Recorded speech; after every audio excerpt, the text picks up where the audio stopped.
नमस्कार सर, बहुत बहुत स्वागत है आपका। नमस्कार अंजू जी, बड़ी कृपा की आपने पुनः वार्तालाप का अवसर दिया। जय हिंद, वंदे मातरम। जय हिंद, वंदे मातरम। सर, उत्तर प्रदेश में तो हालत यह है कि एक पत्थर उठा और छांगुर के कई भाई बाहर निकल आते हैं। अब जो एक संत कबीर नगर में मोहम्मद शमसुल नाम का मौलाना पकड़ा गया है सर, रहता इंग्लैंड का नागरिक है, डेरा यहां डाल कर रखा है और मदरसे में क्या गुल खिला रहा था। अंजू जी, हर शाख पे उल्लू बैठा है, अंजाम गुलिस्ता क्या होगा। ये तो आप देखिए, जहां भी पत्थर उठाइए इस तरीके के कीचड़ में जैसे सांप होते हैं।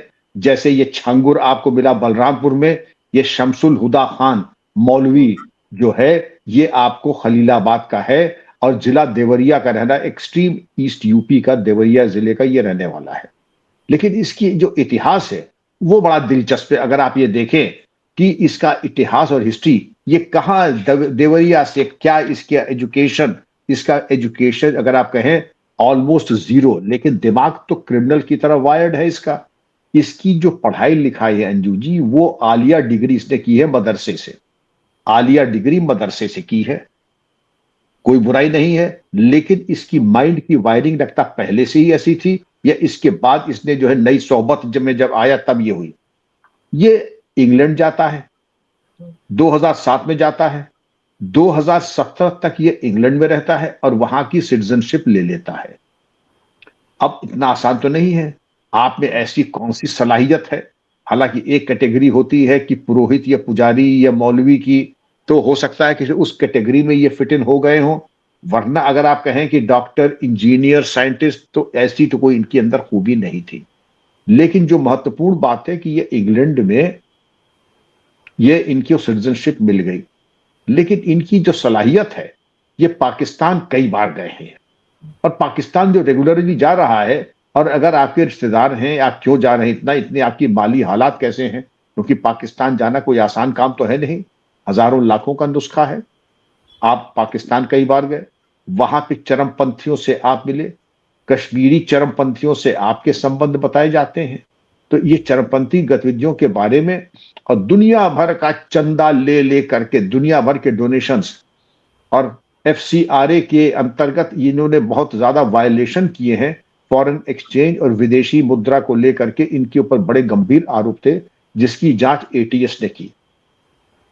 एटीएस की जांच के बाद इनके ऊपर खलीलाबाद में एक मुकदमा लिखा गया है। खलीलाबाद में मुकदमा लिखा गया है, तो उसके बाद जो चीजें प्रकाश में आती हैं, उसके बाद हम इनकी बात करते हैं कि खलीलाबाद से शुरू करें तो इनके दो मदरसे हैं, एक आजमगढ़ में है और एक इनका एक एनजीओ है रजा फाउंडेशन, वो सब अप्रतिबंधित कर दिए गए हैं। और जो ये खलीलाबाद में चलाते हैं, मदरसा कुल्लियातुल बनातिर रजविया निस्बा, नाम इन्होंने ऐसा अरबी रखा कि जैसे जद्दा से सीधे उतरे हैं, देवरिया से नहीं, जद्दा से उतरे हैं ये। मदरसा कुल्लियातुल बनातिर रजबिया निस्वा, तो ये तो इनके मदरसे का नाम है। रजा फाउंडेशन इनके जो एनजीओ है उसका है। और अब खलीलाबाद के मुकदमे के बाद इनको मालूम पड़ा आटे दाल का भाव, और रजिस्ट्रार मदरसा शिक्षा परिषद ने इनको कर दिया है ब्लैकलिस्ट। और इनके बारे में चूंकि ये भी तथ्य प्रकाश में आए थे कि कश्मीर के और चरमपंथियों से, पाकिस्तान के चरमपंथियों से इनके संबंध हैं। सवाल ये उठता है कि बिना आईएसआई के शह के ऐसा आदमी एक जो देवरिया से उठा हो और जा करके यूके की सिटीजनशिप ले लेना, ये कोई आसान चीज हमें नहीं दिखाई पड़ रही है। और जिस तरीके से पाकिस्तान रेगुलर जाना, ये भी संदिग्ध है। वहां की चरमपंथियों से बैठकें करना, कश्मीर के चरमपंथियों से डोनेशन लेना, और इस्लाम का प्रचार और प्रसार जो छांगुर कह रहा था। तो छांगुर तो गए बड़े मियाँ छोटे मियाँ, सुभान अल्लाह, हालांकि ये भी बुजुर्गवार ही है। तो अब आप ये देख सकती हैं कि पैटर्न, डायनेमिक्स, कलेक्शन लगभग एक जैसा है। इनकी माली हालात बड़ी सॉलिड बताई जाती है। ये जो मौलवी साहब हैं, इनकी माली हालात ऐसी है, इनका रजा फाउंडेशन, चारों तरफ से इनको माल आ रहा है विदेशी विदेशी फंडिंग में, तो दोनों हाथ में लड्डू सर कढ़ाई में। तो जाहिर है कि इन्होंने जब कुछ त्रुटियां की, जब एटीएस इनके पीछे पड़ी, तो ये हुए बेनकाब। लेकिन मैं ये चाहूंगा कि ऐसे तत्वों के ऊपर यही न छोड़ दिया करें। ये अधमरा सांप है। अधमरे सांप के ऊपर जैसे सांप का इलाज होता है, वैसे ही इनका भी होना चाहिए। और झांगुर का भी होना चाहिए कि ये जहां कहीं भी हो, अगर यूके में भी हो तो रेड कॉर्नर नोटिस। और यहां पर देख लीजिए ऐसे सांप तो आप चलिए, सांप के अब्बा तो चले गए वहां इंग्लैंड, यूके, लेकिन जो सपोले हैं यहां, उनके जो सांप की बाम्बी में हाथ डाल करके उनको निकाल करके उनका भी तो इलाज हो सकता है। तो आप ये देखिए कि हर गिरोह में गिरोह के अन्य सदस्य होते हैं, छोटे मझोले बड़े, उन सभी सदस्यों की चल अचल संपत्ति कर ले कुर्क। यूएपीए का केस भी कर ले, सिर्फ एफसीआरए का नहीं, यूएपीए में भी केस रजिस्टर करें, एनएसए में भी करें।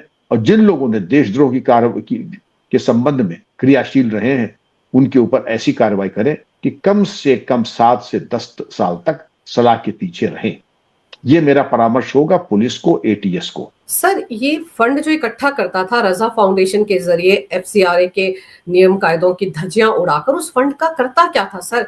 क्या ये भी गजवाए हिंद का सपना देख रहा था 2047 में? जिस तरह से पीएफआई का मटेरियल मिलता है उसमें पता चलता है दस्तावेजों में कि वो इस तरह के प्रोपेगेंडे में लगे हुए हैं। इसका यही मोडस ऑपरेंडाई था। और ये पैसा इकट्ठा करके इलीगल कन्वर्शंस करना। आपने 2 मदरसे तो इसने बना ही लिए, 2 मदरसों के साथ साथ इसने एक रजा फाउंडेशन बनाया, तो एक चैनल ऑफ फंडिंग इसने तैयार किया और उसके बस की इतनी बातें नहीं है। प्लॉट अगर आप देखें, छांगुर का प्लॉट बिल्कुल एक जैसा है, इसका प्लॉट एक जैसा है। जहां कहीं भी आप देखिएगा शातिर दिमाग, इस तरीके के लोगों को आपने कल्टीवेट करके, आपने उनको बिल्कुल हमवार करके उनको ट्रेन किया राष्ट्र विरोधी गतिविधियों के लिए और तमाम इस तरीके की आपत्तिजनक गतिविधियों के लिए।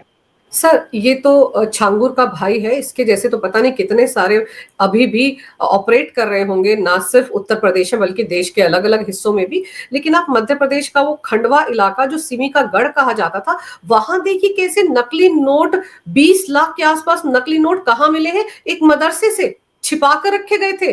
कुछ नोट तो काटे भी नहीं गए थे सर, कटर भी मिला। अंजू जी, इसमें आप देख लें, हम लोग एक शो कर चुके हैं कि प्रयागराज में कुंभ के पहले मदरसों से नकली नोट छापने के इंप्लीमेंट्स, प्रिंटर्स और तमाम चीजें, उपकरण मिले थे। खंडवा आपने बिल्कुल सही कहा कि सीमी की गतिविधियों का अड्डा रहा है, केंद्र बिंदु रहा है चरमपंथियों का। ये मौलाना, अब आप ये समझ लीजिए, ये भी मौलाना बिल्कुल अंगूठा टेक, ठाक के 3 पात आए ना जाए, लेकिन state of the art printers रख लेना, ऐसे कार्ट्रिजेस रख लेना, ऐसे डाई और ऐसी चीजें तैयार रखना कि आपने प्रिंटिंग की ऐसी खूबसूरती से कि आपने इंडियन करेंसी को हूबहू नकल उतार दिया आपने, और छोटी मोटी अमाउंट में नहीं, लाखों लाखों रुपए। और आपकी बरामदगी जो है 9-10 लाख रुपए की है, वो तो इमीडिएट जो रिपोर्ट है। और ये पकड़े कहां से गए ये मौलाना? मालेगांव से।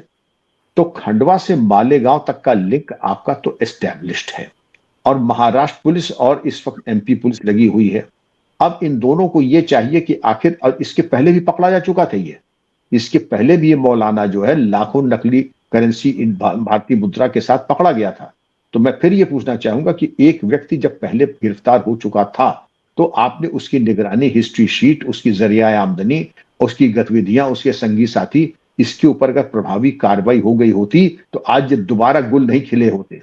दोबारा अगर गुल खिले तो मैं कुछ जिम्मेदारी इसकी स्थानीय पुलिस प्रशासन की भी मानता हूं, क्योंकि जिस तरीके से नोट छापना, ये हमको एक मामूली कागज की प्रिंटिंग करना होता है तो प्रिंटर को पहले प्लग में लगाओ, प्रिंटर ऑन करो, फिर उसमें कागज लगाओ, फिर लगता है कार्ट्रिज की स्याही सूख गई है या उसका अलाइनमेंट ठीक नहीं है। लेकिन जिस तरीके से इन्होंने नोट छापने की एक कला, एक उसको एक तरीके से एक कला में उसको परिणत कर दिया है, जाहिर है इनकी ट्रेनिंग आईएसआई के द्वारा की गई। ये अपने आप तो नहीं समझ सकते हैं। कुटीर उद्योग ये वहां भी चल रहा था प्रयागराज में, कुटीर उद्योग खंडवा में भी चल रहा है, और जाहिर के पैटर्न आपके सामने बिल्कुल वही है। आईएसआई का ट्रेनिंग मॉड्यूल इनको गाइड कर रहा है।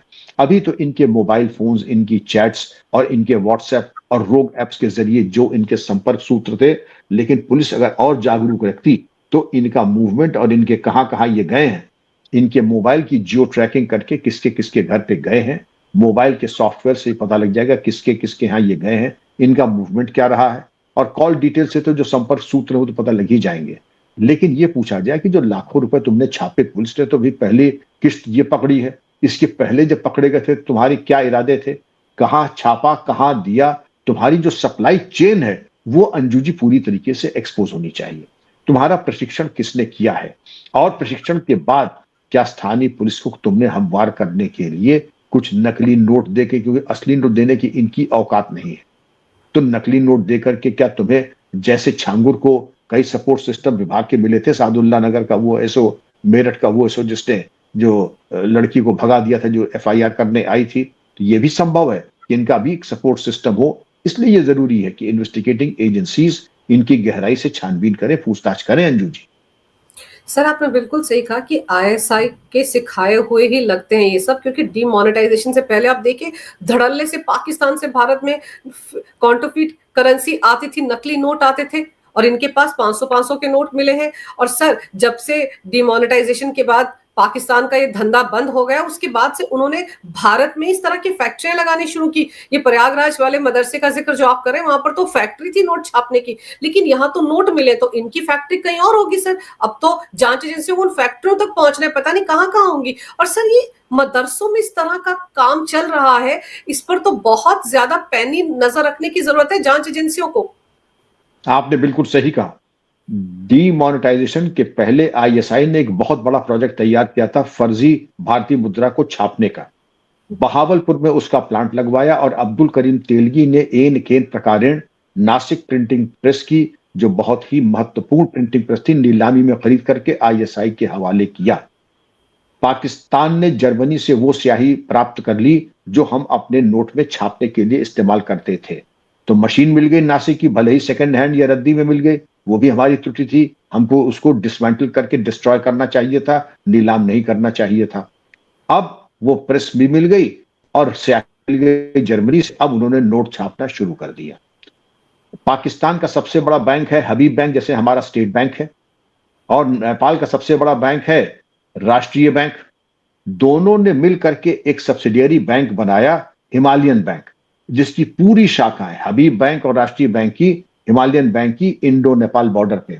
उद्देश्य वाणिज्य या कॉमर्स या कुछ नहीं था, व्यापार नहीं था, उसका केवल एक ही उद्देश्य था कि जो नकली करेंसी आईएसआई छाप रहा है बहावलपुर में इस नासिक की प्रिंटिंग प्रेस से और जर्मनी की स्याही से, वो इन ब्रांचेस में ला करके भारत में डाल देना। जब डिमोनेटाइजेशन हो गया तो गुनाह बे लज्जत पाकिस्तान की ऐसे का प्लान हो गया फ्लॉप और खत्म हो गया, वो फ्लॉप शो हो गया। तो खिसियाहट में इन्होंने मदरसों को एक्टिवेट किया। अब मदरसे आपने एक दो तो है नहीं, 25 मदरसे हैं, जिसके दो उदाहरण हमने अभी डील किए हैं, एक खंडवा का और एक प्रयागराज का। लेकिन ये कह रहे हैं कि जिसको किसी को आप कुरेदिएगा तो आपको मालूम पड़ेगा कि अब तो मैं चाहूंगा कि अगर ये बात है कि इनकी पूछताछ में 3 चरण में कार्रवाई है, इनकी पूछताछ में जितने भी संदिग्ध हैं उनका पता लगाया जाए और वो बताएंगे अन्य कितने स्थानों पर इस तरीके की आपत्तिजनक गतिविधियां चल रही हैं। दूसरी चीज, हमारा इंटेलिजेंस सेटअप ऐसा होना चाहिए कि जहां कहीं भी ऐसी सूचना आती है उनको निगरानी में रखें।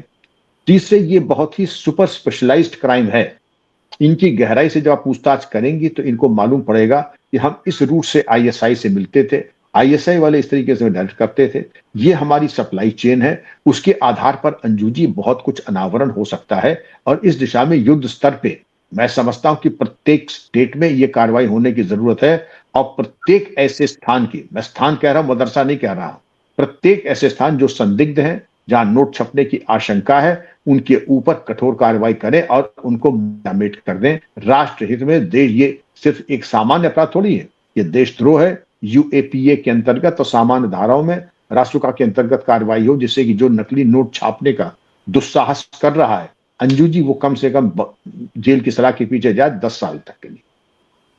सर मदरसों से आपको हथियारों की फैक्ट्रियां मिल जाती हैं, मदरसों से नकली नोट छापने की फैक्ट्रियां मिल जाती हैं, मदरसों में फंड इकट्ठा किया जाता है, वहां से आतंकवादियों को ट्रेनिंग दी जाती है, फिर इनका एक वो हलाल सर्टिफिकेशन का धंधा है जहां से फंड इकट्ठे किए जाते हैं। सर मदरसे या इनको स्थल कह लिया जाए, इन पर तो बहुत ज्यादा निगरानी की जरूरत है। हर गैर कानूनी काम, हर भारत विरोधी काम यहीं से चल रहा है, तो ये तो सारी बुराइयों की जड़ हुए ना। तो मदरसों को तो चाहे अच्छे हो या बुरे हो, चाहे सरकारी मान्यता प्राप्त हो या अवैध हो, सबकी बड़ी गहन तरीके से तलाशी लेने की जरूरत है। आपने बिल्कुल सही कहा, तभी मैंने कहा प्रत्येक स्थान जो संदिग्ध हो, प्रत्येक स्थान जो संदिग्ध हो उसकी तलाशी होनी चाहिए, कार्रवाई होनी चाहिए। लेकिन आप तो क्योंकि देशभक्त हैं आपने कह दिया, लेकिन हमारे यहां ऐसे लोग हैं कि शर्जिल इमाम बिल्कुल बेगुनाह है, वो तो पीएचडी का स्कॉलर है और उसको तुरंत रिहा होना चाहिए। ये एक बहुत कद्दावर नेता भारत के इन्होंने कल ही कहा है और उसको क्लीन चिट दे दी। कितना जुल्म हो रहा है शर्जिल इमाम के ऊपर कि उसने तो बहुत बड़ी गलती थोड़ी की है कि आसाम को भारत से काटना हो तो चिकन नेक पे कब्जा कर लो, धरना दे दो, और आप उसको क्लीन चिट दे रहे हैं ऐसे देशद्रोही को। और यही शख्स, यही नेताजी ओसामा जी, हाफिज जी, आप देखिए अंदर से जो बेकरारी है नमक हलाली की और बेकरारी है अपने को एक तरीके से लॉयल्टी सिद्ध करने की, ये सामने साफ दिखाई पड़ रहा है। इन्होंने भी इकोसिस्टम को बहुत तहस नहस और सत्यानाश किया है, लेकिन ये जरूरी है सरकार और इंटेलिजेंस की, वर्तमान की जो राष्ट्रवादी सरकार है, मुझे पूरी उम्मीद है और आशा है, देश चाहता है कि जहां कहीं भी कोई संदिग्ध गतिविधियां हो रही है, वो कहीं भी हो, उस पर प्रभावी और ऐसी कार्रवाई हो कि दोबारा कोई कोशिश भी करने की सोचे तो थर्रा जाए। सर, आपने शर्जिल इमाम का नाम लिया तो उमर खालिद देखिए 2020 में जो दिल्ली में दंगे हुए थे, उन दोनों की जमानत को लेकर सुप्रीम कोर्ट में सुनवाई चल रही है ना। साफ पता चला है कि एक विदेशी टूल किट था उस वक्त भी मोदी सरकार के खिलाफ, जब ट्रंप भारत आए थे 2020 में, उसी वक्त ये दंगे भड़के थे। और इनकी पैरवी करने के लिए लाखों की फीस लेने वाले वकील जो हैं वो सुप्रीम कोर्ट में अपीयर होते हैं सर। तो वो जो फंडिंग ये जो इकट्ठी कर रहा है शमसुल हुदा खान, वो फंड भी तो इसीलिए इकट्ठा कर रहा है। हलाल सर्टिफिकेशन वाले भी तो इसीलिए फंड इकट्ठा करते हैं। वो जो जमीयत उलेमाए हिंद वाले, वो भी पैसा इकट्ठा करके क्या करते हैं? ऐसे वकीलों को ही तो हायर करते होंगे ना सर, शर्जिल इमाम टाइप और उमर खालिद टाइप देशद्रोहियों के लिए। आप अंजू जी जब विदेश से कार लाती है तो उस पर टैक्स लगता है 70%। हलाल सर्टिफिकेट का कोई औचित्य नहीं जब हमारे यहाँ एफएसएसएआई है और तमाम सर्टिफिकेशन एजेंसीज हैं, और हलाल के ऊपर हम लोग पहले भी थोड़ी चर्चा कर चुके हैं। और आप ये कहते हैं कि इमीडिएटली हमको ये करना चाहिए कि आप इतनी जो कमाई कर रहे हैं 25,000 करोड़ के ऊपर, उस पर अब 95% लगेगा टैक्स। आपकी जो कमाई हो रही है ना, ये बिल्कुल इसका कोई औचित्य नहीं है। ये कमाई पूरे भारत से आ रही है और इसका टैक्सेशन होना चाहिए। पहले तो बैन होना चाहिए। मैं नहीं समझता कि कोई पैरेलल इंस्टीट्यूशन होना चाहिए, लेकिन मान लीजिए अगर एक तर्क दे दें तो कमाई के ये अगर आपने आमदनी का जरिया बना लिया है तो एक तो उस आमदनी की स्क्रूटनी होनी चाहिए और इस पे कम से कम 95% टैक्स लगना चाहिए, जिससे कि गुनाह बे लज्जत हो जाए। आप समझेंगे कम 1 रुपया कमाने के लिए हमें 100 रुपए खर्च करने पड़ रहे हैं, इसलिए धंधा ही कर दो बंद। अभी तो क्या है कि हींग लगे न फिटकरी रंग चोखा, 25,000 करोड़ की आमदनी हो रही है। तो एक तो इसका खर्चे का ऑडिट होना चाहिए। क्या महंगे वकील को जा रहा है फीस, कहां जा रहा है पैसा, और ये जो पैसा आप खर्च कर रहे हैं उससे 95% टैक्स लगना चाहिए। आप इससे सहमत हैं कि नहीं? बिल्कुल सर, ऐसे ही लगना चाहिए। उंगली टेढ़ी करनी पड़ेगी ना सर, जब सीधी उंगली से घी नहीं निकला, टेढ़ी करके इनको सबक सिखाया जा सकता है। लेकिन सर फिर ऐसे हुक्मरान भी इस देश में जो आतंकवादियों को छुड़ाने के लिए हाईकोर्ट पहुंच जाते हैं कि इन्होंने तो कुछ किया ही नहीं है, इनके तो सारे गुनाह माफ कर दिए जाए। बिल्कुल बिल्कुल, आप सही कह रहे हैं। आतंकवादियों के केस वापस करना इलेक्शन मैनिफेस्टो में देंगे, और जब इलेक्शन के मैनिफेस्टो के बाद अनुपालन करने का वक्त आता है तो बड़ी बेकरारी के साथ फर्मा बरदारी और नमक हलाली करके उनके केस वापस लिए जाते हैं। ये तो भला हो इलाहाबाद हाईकोर्ट का कि जब फटकार पड़ी कि आप इनके सिर्फ मुकदमे क्यों वापस ले रहे हैं, आप इनका नाम पद्म विभूषण के लिए भेजिए आगे। मतलब कितना जो है इससे ज्यादा फटकार और कितनी बेशर्मी के साथ इन्होंने इसको सुना, फिर भी बाज नहीं आया। बाद में इन जिनके मुकदमे वापस ले रहे थे सब सजा पा गए, कम से कम तब तो माफीनामा कर दो, लेकिन नहीं। ये जो बेकरारी है एक तरीके से चरमपंथियों की, जिहादियों की मदद करना और आदर्श सूचक शब्दों के ओसामा जी, हाफिज जी, और ये बेगुनाह है। ये तो पीएचडी की, तब तो बड़ा अच्छा है। कोई भी जाके देशद्रोह का काम करे, पीएचडी में एनरोल हो जाए, कहते मैं तो पीएचडी का स्कॉलर हूं और मैं तो इसलिए बेगुनाह हूं। ये आप कुतर्क देख रही हैं। इससे ज्यादा मूर्खतापूर्ण बातें, अविद्वता से परिपूर्ण मैंने सुनी नहीं आज तक। चूंकि ये पीएचडी का स्कॉलर है इसलिए ये इसका दोषी हो ही नहीं सकता है। जबकि सर कहा यह जाता है कि वो जो ओसामा बिन लादेन था वो भी तो केमिकल इंजीनियर था। वो कौन सा सड़क था? एक नहीं 1000 मिसालें हैं जो चरमपंथी जिहादी बहुत ऊंची क्वालिफाइड के आईआईटी पास आउट और इतने हाईली क्वालिफाइड, लेकिन माइंडसेट जो था उनका जिहादी था। ये तो सिर्फ मदद करने के बहाने ढूंढ रहे हैं। वही बेकरारी है, कैसे हम अपनी वफादारी साबित करें। ये सारा खेल जो है तुष्टीकरण का है। तुष्टिकरण का है सर, वोट बैंक का है, रोहिंग्या और घुसपैठी जितने इस देश में रहेंगे, मदरसों में छिपकर रहेंगे, एक जमात है जिसको इनके वोट की जरूरत है, इसीलिए वो इस तरह की हरकतें करते। लेकिन चलिए, अभी जैसे कि ये पकड़ा गया है शमसुल खान, अब तो इसके खिलाफ एफआईआर भी दर्ज हो गई है। देखते हैं इस मामले में और क्या कुछ होता है, कितने और लोग सामने आते हैं। और सर, मदरसों पर तो पैनी नजर जांच एजेंसियों को रखनी ही पड़ेगी, क्योंकि वहीं से सारी देश विरोधी गतिविधियां इस वक्त चल रही हैं, जिनके तार आईएसआई से जुड़े हैं। सर, आपने समय निकालकर इस विषय पर बहुत ही अहम जानकारी मेरे दर्शकों को दी। आपका बहुत बहुत धन्यवाद। नमस्कार। भारत माता की जय हो। वंदे मातरम। जय हिंद। बहुत बहुत आभार अंजू जी। जय हिंद, वंदे मातरम।